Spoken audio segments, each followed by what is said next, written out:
Cred că nu este femeie pe lume care să nu-și dorească să aibă gene lungi și întoarse. Din nefericire, nu toate doamnele au acest noroc.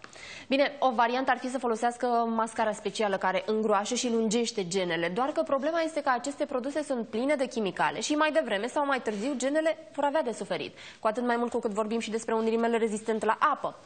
Însă, am aflat de o metodă neobișnuită de a le regenera, inventată în Rusia. Se numește laminare. Am hotărât să renunț la rimel o perioadă pentru că vreau să-mi las genele să se regenereze și, tot răsfoind revistele, am aflat despre un nou tratament. Se numește laminarea genelor și am auzit că face minuni.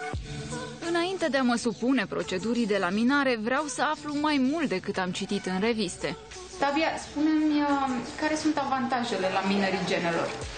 Este un tratament, în primul rând, pentru genele naturale, care îți schimbă și aspectul, îți curbează genele, le îngroașă firul și volumul este cu 30% mai mare decât genele naturale fără rimel. Laminarea de gene poate înlocui rimelul, cu siguranță, pentru că genele sunt și vopsite în momentul procedurii.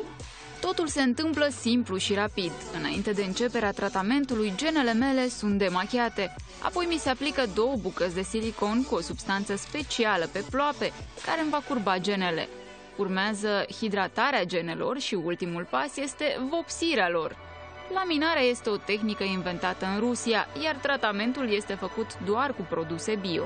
Ajută genele naturale să se regenereze, le stimulează creșterea naturală, creșterea este mult mai rapidă.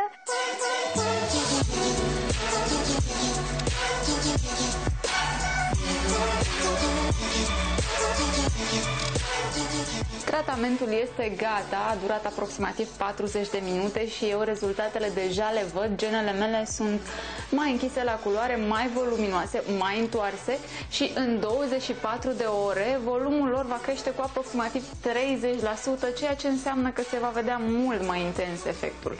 Efectul final este unul natural și dacă repeți tratamentul, vei observa că genele devin din ce în ce mai bogate. Cine vrea însă rezultate rapide, dar care nu afectează calitatea genelor naturale, poate apela la extensii.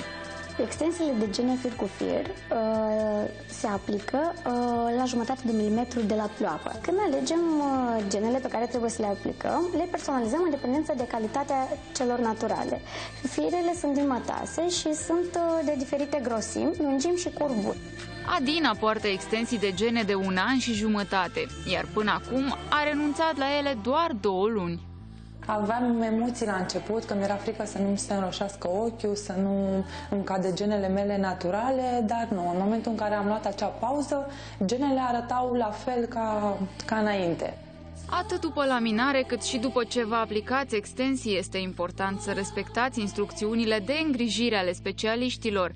Altfel, degeaba vă mai tratați genele și în zadar vă aplicați extensii, pentru că rezultatele nu vor fi de durată.